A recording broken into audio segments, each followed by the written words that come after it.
m'appelle Romain Serre, j'ai 26 ans, je suis marseillais et avec mon ami d'enfance Florian Leclerc, on a créé Entrehelp, une start-up en 2022.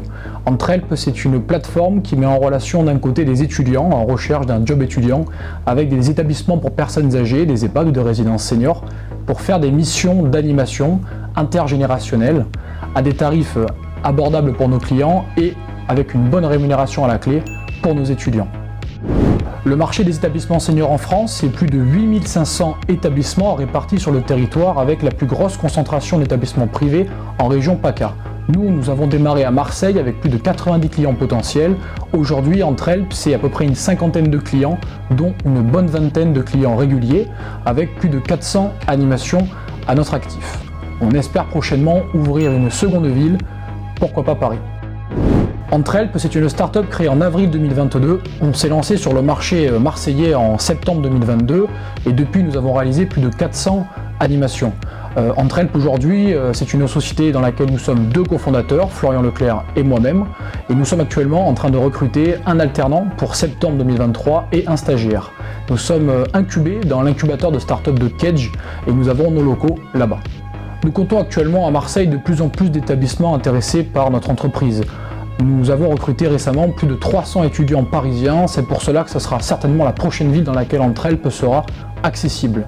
L'objectif pour 2023, fin 2023, atteindre les 100 000 € de chiffre d'affaires et espérer pouvoir du coup recruter une petite équipe et pourquoi pas faire appel à des investisseurs.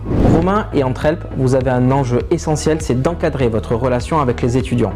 C'est eux qui vont produire votre prestation de service et donc il va falloir avoir un contrat très clair sur la prestation, l'engagement, éviter d'avoir une notion de subordination directe et permanente pour qu'il n'y ait pas de problème au niveau d'un éventuel contrôle URSSAF et également penser à tout ce qui est forme de rémunération complémentaire et de formation car vous touchez à un service qui est particulier, à savoir les personnes en EHPAD et donc la formation est essentielle.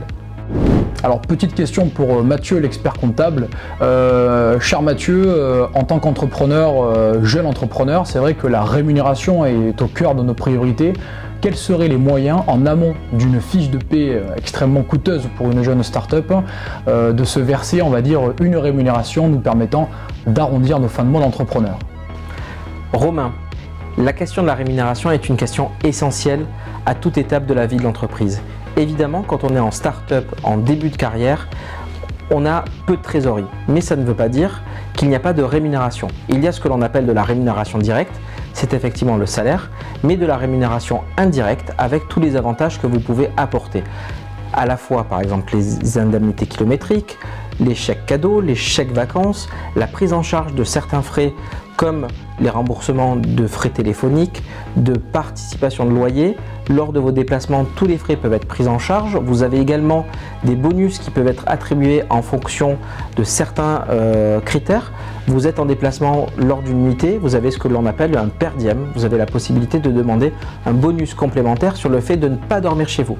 Il y a donc effectivement beaucoup de possibilités d'avoir de la rémunération indirecte. L'autre solution, c'est de travailler sur de la rémunération à la performance et donc vous pouvez mettre en place des contrats de participation ou d'intéressement qui se déclencheront si l'entreprise vient à faire du résultat, du bénéfice. Sinon, ces rémunérations-là complémentaires ne seront pas versées. La troisième option pour incentiver, donc pour engager encore plus vos salariés et vos futurs partenaires, c'est ce que l'on appelle de la rémunération en action par de l'attribution d'actions gratuites ou des stock options.